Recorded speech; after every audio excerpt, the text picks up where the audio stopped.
Welcome to the youthmin.org Youthmin Roundtable number something.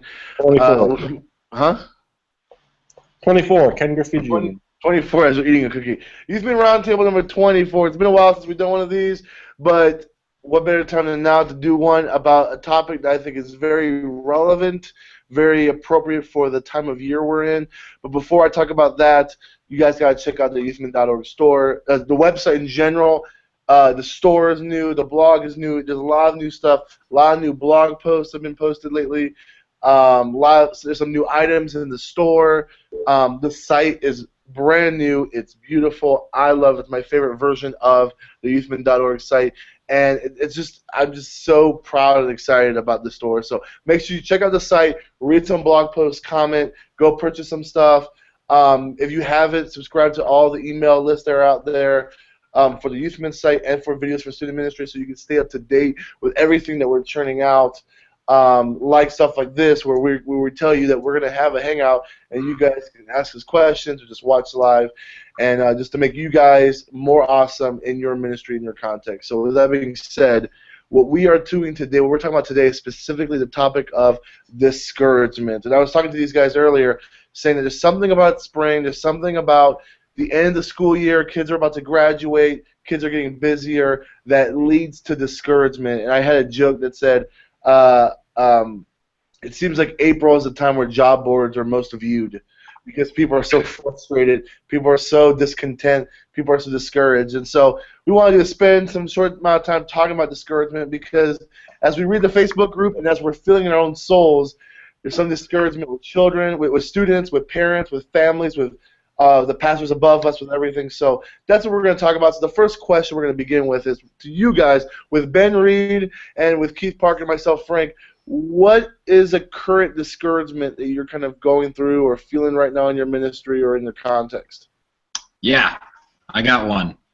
So we kind of missed. I say we because it makes it sound like it wasn't my fault. It was really my fault. I missed the early CIY registration this year, and so our week of CIY filled up 2 months before I thought they were even opening registration. So that was cool. Read a calendar. Yeah, so we always go to CIY over what they call in Indiana moratorium week, which means that students can't have practices, there can't be any like contact between coaches and students or whatever. And so we've always done that for 14 years. And so this year we had to move our week because I missed it. And I'm currently dealing with this frustration of all these students that always go to CIY that are like, I can't go to CIY because I've got football camp, or I've got basketball, or I've got this, or I've got that. And I think we all know that frustration of like, we know that they don't really love basketball more than Jesus, but it's just hard like to not look at them and go, really? Like, come on, this is such a huge thing, this is such an important deal, like, make the right call. But anyway, so that's a frustration I'm dealing with. Yeah. For me, I mean, one of my biggest frustrations in general that I've been dealing with is getting our kids to create a culture of signing up for stuff ahead of time. The guy before me, he was very relational, very personable, but not very organized, for lack of better words. And that's always been the things I've heard is he was great personality-wise, but he's not very organized. And so to get kids to sign up stuff, like they'll tell me, why do I have to sign up? I've always just showed up and it's always been fine. And then we have an event where we need to get shirt sizes and I don't want to play that game where I guess and all the other kind of stuff. And so getting our kids in the habit of signing up for stuff has been really frustrating. But more recently, and it's so hard because you don't want to be the bad guy in this, but kids not showing up to mandatory missions meetings. Like you said it, presidents at the beginning of the year, this is mandatory, this is part of going on the mission trip.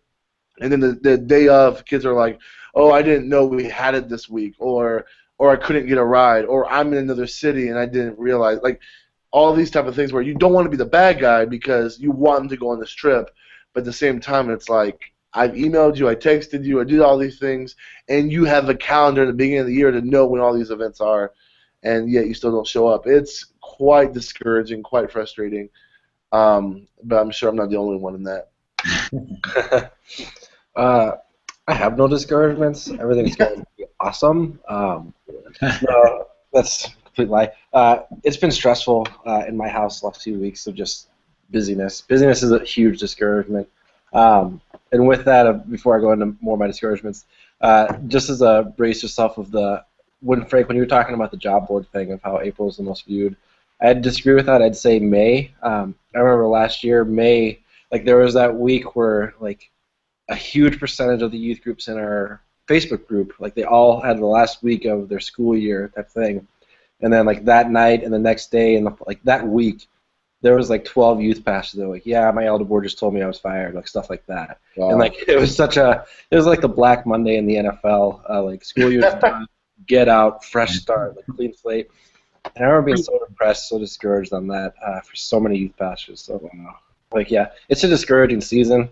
All your work can kind of come on, and not to scare people and be like, hey, you're gonna get fired, but like I know the reality is like there's a lot of that coming. That like you don't see that in senior pastor ministry or in children's ministry, but you definitely see it in youth ministry. That end of school year, there's going to be some changes in a lot of churches. So it's going to be a lot of new job postings. And with that, like yeah, busyness. We went through a season last year where we were leaving our church and praying for a new one and really waiting on God to bring the right fit for that, and He did. Started in October, but with that, trying to, you know what they say, like when you start over a new youth ministry, you're really starting over. Where like you can oftentimes write off the junior and senior class and all that stuff, or like the Doug Fields quote of like it's going to take 5 years to build a healthy ministry, and I really believe that, regardless of whether the past youth pastor was like the Peyton Manning of youth ministry or the Ryan Leaf. Like either way, you got to start over. And so with that, we're just going through some things where like there were no youth leaders, like adult leaders in the youth ministry, and so like we averaged 60 kids and maybe 4 adults, and so trying to build up an adult leadership team, and that takes time. Like that could in and of itself be a full-time job to equip and train leaders. As well as bringing stability and actual training to the student leaders, because they relied on student leaders. So there's a bunch of students who want to be involved, want to have decisions, but they want the fame of saying, oh, I'm the worship leader, or I'm on student leadership, but none of the responsibility. So trying to train them, and again, like I could use a full-time staff person doing just that, while also trying to maintain the events and the calendar, and while also writing sermons for every week, and making sure they're good ones, and small group curriculum to go with that, and doing the Sunday morning class, and just there's a lot of busyness, and then like that's the discouragement is coming home. Like I took a pretty significant pay cut to come to this church because I really felt it was where God wanted me, and it's close to family and a few other things. And so there's nothing more discouraging than feeling like you're working yourself to the bone, working 8 a.m. to 10 p.m. just nonstop youth ministry, and then the few times like the hour you get at home at night spending that arguing about money with your wife, like that's discouraging, and feeling like, God, like why can't this just be easier? Or like we know it's just a season, and like I know everybody knows like it's just a season of busyness. It's just a season that like we'll get a raise at some point, we'll be fine, like all that. But it's still discouraging in that season. So that's what we've been going through, and that's like one of many frustrations. So.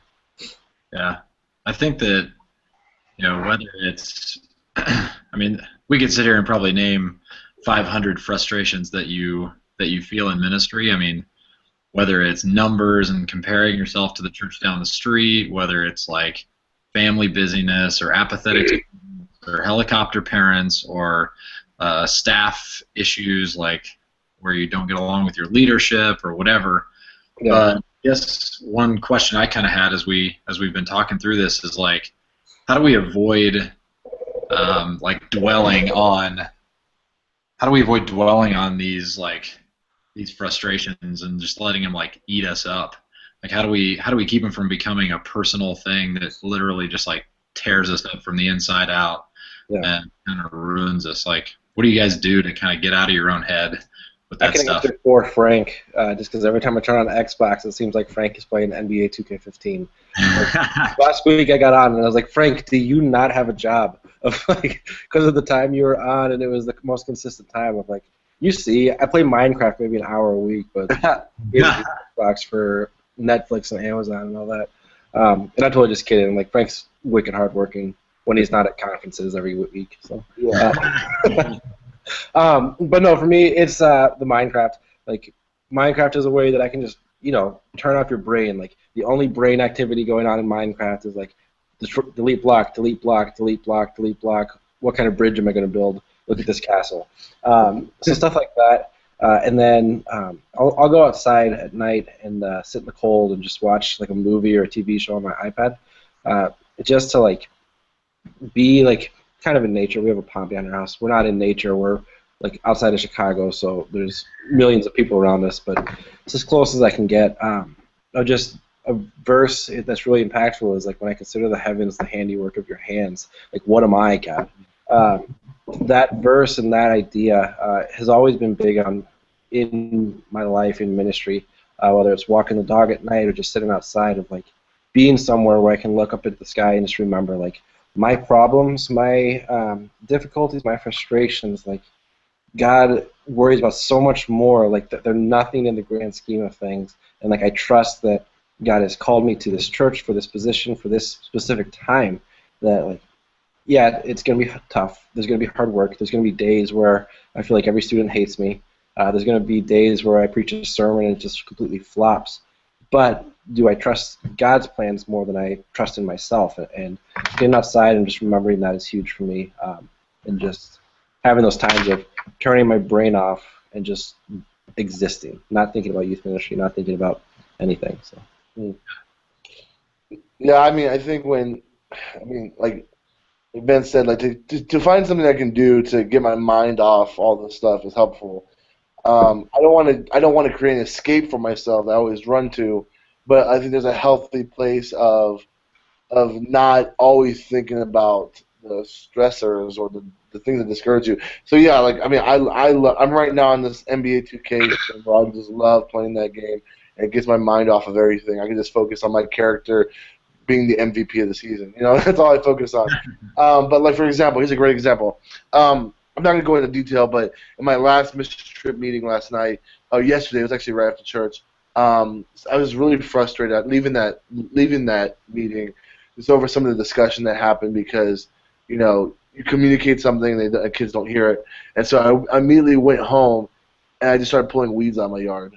And that was just kind of like a helpful thing to kind of like, I mean, I think it goes in like exercise. Like I'm sure Keith can talk about like when he gets fit, he runs a 12K or something. Like like I pulled some weeds out and I got a little sweaty and I put my frustrations on the roots of those plants so that way that was a healthy way to do it. And also as I'm doing those things, I get to process: is the problem that's happening my fault or someone else's fault? Is this a personality clash? Is this because I'm really not communicating? I'm being really prideful about it. Like doing more so than video games for sure.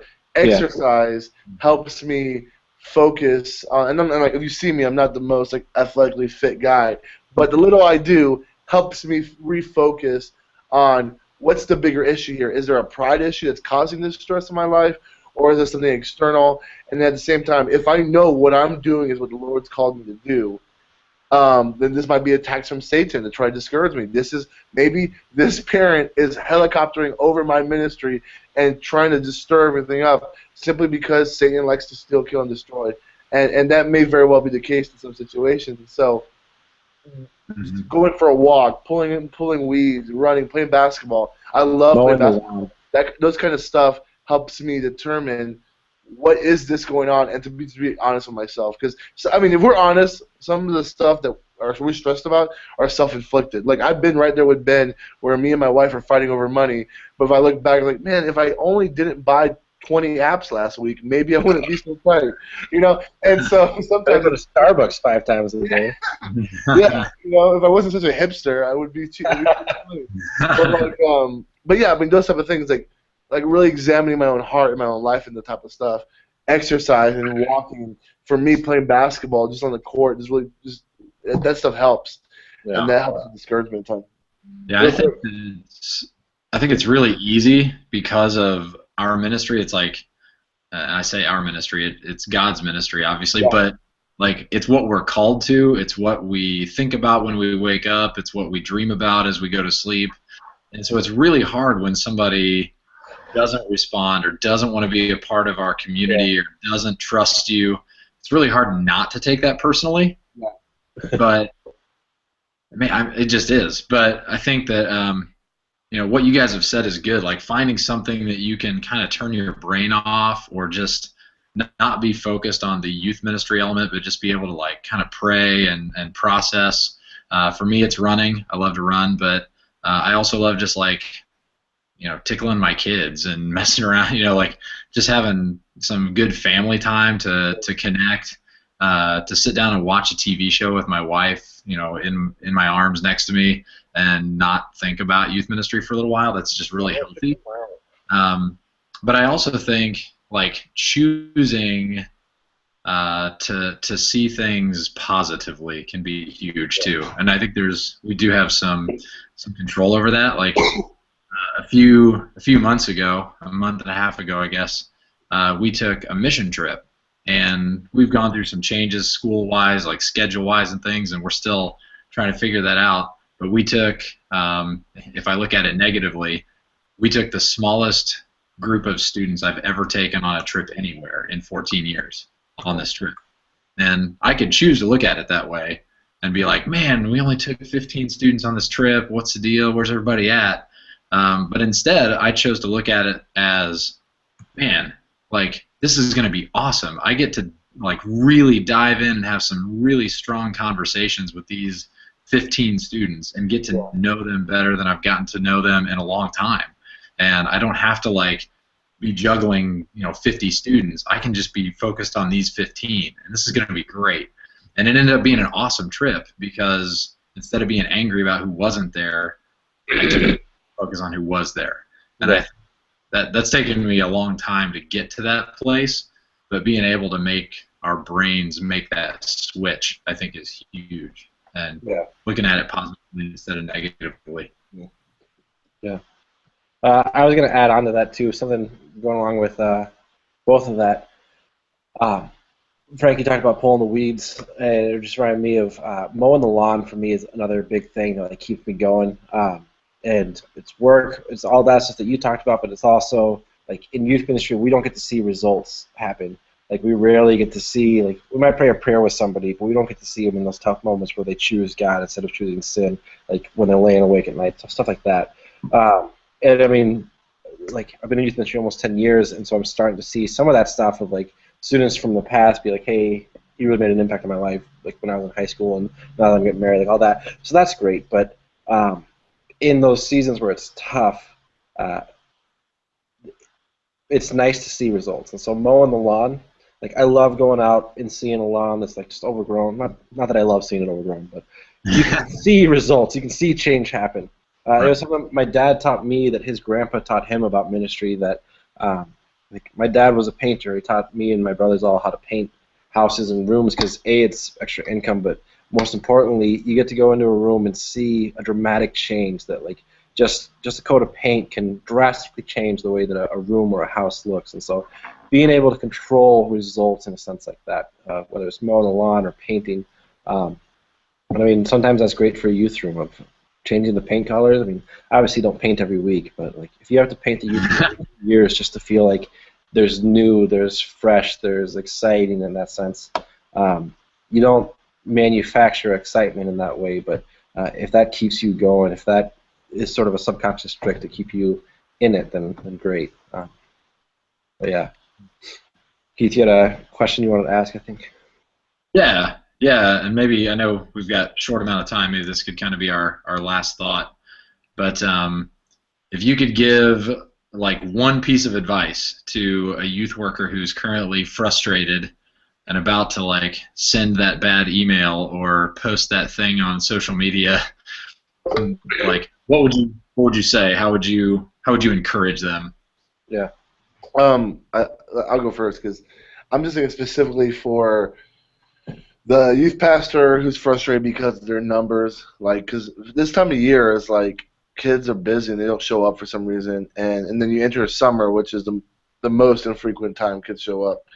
Last Wednesday was my lowest attendance this year, Right. and I wasn't frustrated. I wasn't frustrated, and my wife taught me and my wife had a long conversation afterwards about why I wasn't frustrated, and how that's like a growth in me because about a year ago, if I had the same situation, I would have been like, what the heck? Like why is like a third of the youth group missing or half the youth group missing? And one thing that I told my wife is that don't be too concerned with the people who aren't there, but be thankful and focus on the kids that are there. You know what I'm saying? Like I know some kids don't like you. Like when I first got here, I like by the end of the school year in May to the time school started in August, a bunch of kids that were here weren't there anymore, and they were going to different youth groups, and and my response maybe at first was kind of just like an escape cheat answer, but now I believe it is. There's plenty of youth groups that are doing the Lord's work in our town that they may be a better fit in than in my youth group. Yeah. And if they're serving the Lord and they're learning more and they're growing and they rather be at that youth group, then praise God. Who am I going to stop them from being able to be in a situation where they're going to grow, where they don't like the way I preach or whatever the situation may be? But I have kids that are coming and new kids that are coming every single week in our ministry, in this context with our leaders. And I got to focus on them and not dwell on the kids who ran away. Now, there's certain kids I might chase after to say, what the heck is happening? Are you leaving just because you want to sleep in on Wednesday or whatever? But for the most part, man, just focus on my kids and building them up because they're here and they're there to hear what you have to say about Jesus, and that's what I'm focusing on. And so, don't get too discouraged with the numbers. I mean, one thing I learned this past conference is that Jesus turned away big crowds and only focused on the 12, and that was just kind of revolutionary in my mindset. I never even considered the fact that Jesus didn't care too much about big groups, and so let's focus on what you have and focus diligently on that. So that's what my encouragement, I guess. Mine would be sort of, it's going to be a bigger deal to you than it's going to be to the church of what you're sacrificing. Yeah. And don't let that be. That I had been told at one time there was something where we need to be reimbursed a lot of money, and it was something that I hesitated to almost get reimbursed for from the church. I was like, that's a lot of money. And somebody gave me advice. It was actually my dad, who was like, for you, that's an insurmountable amount of money. That without that reimbursement, it's going to take you months to get that back.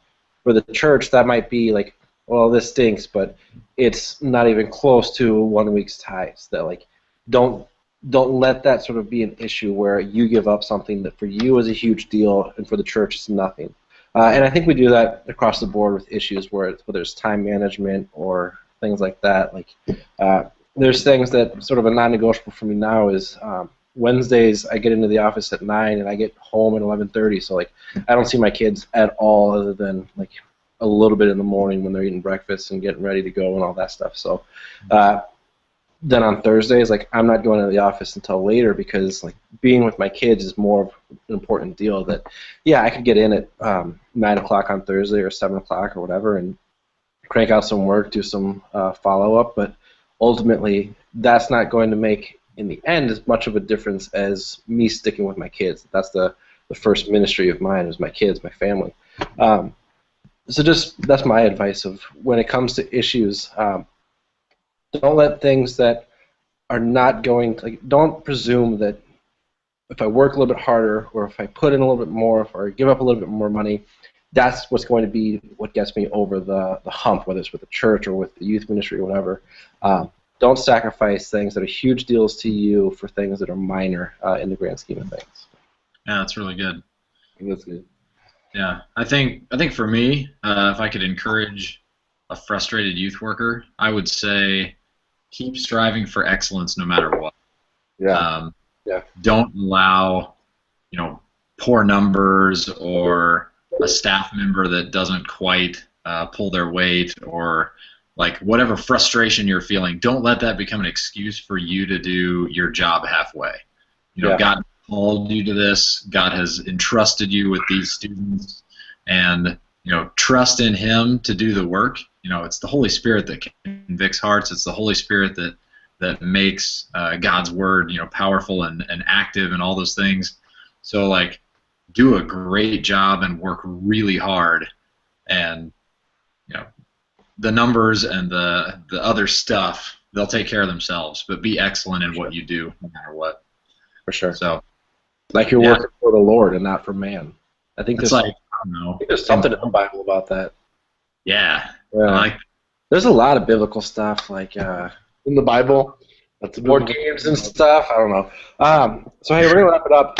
But a few things. I'm going down to the Orange Conference in Atlanta this coming week, and I can't wait. Orange Conference is my favorite time of year. I know that these two guys have never been because they're slackers and lazy. But Orange Conference is phenomenal, top notch. If you are going, look for me. I'll be posting as youthmin.org, as Ben Reed. We actually have a surprise coming on, I think it's Wednesday morning as you travel to Orange. We're going to be giving out some coffee. And I know you're thinking, but I'm in Chicago, where are you? We'll make it happen. Just follow our Instagram for that. And then we're going to be doing a free coffee meetup while we're there. So just watch our feeds, check out for that. If you are not going, follow the live blog from Orange, as well as I'll be posting all the notes from the sessions I go to and things like that. And not only that, to look forward to on the blog, there's some great content coming out this week. We sort of restructured where I'm a bit busy to be posting blogs all the time, and so Keith has awesomely stepped up to take over running that. And so we're going to actually start posting blog posts again, where we started as a blog, we are getting back to being a blog, and so yeah, going to be some good stuff coming out. And last thing with this encouragement, I meant to say it earlier. I'm a huge introvert, and I know there's a lot of other introverts out there. That my wife decided, without really talking to me, that we were going to have her small group over and all their husbands and kids for 6 hours on Saturday. Which was awesome to have like 9 husbands who have never talked to each other, and a bunch of which who are unsaved altogether, come over to my house, and me have to be host for 6 hours. I was pretty mad, so I had to pray that the Blackhawks lost on Thursday, so there'd be a game on Saturday, so I could at least have 2 hours filled. Just the encouragement that I believe you can be an awesome youth pastor as an introvert. I know there's other youth pastors out there that are introverts. And there's different things to do. It's easy to feel more discouraged as an introvert, but fight it. And if you want to talk more about that, find us on Facebook or Snapchat, all that stuff. So. All right. Have a great afternoon. Thanks for watching, and God bless. Praying for you all.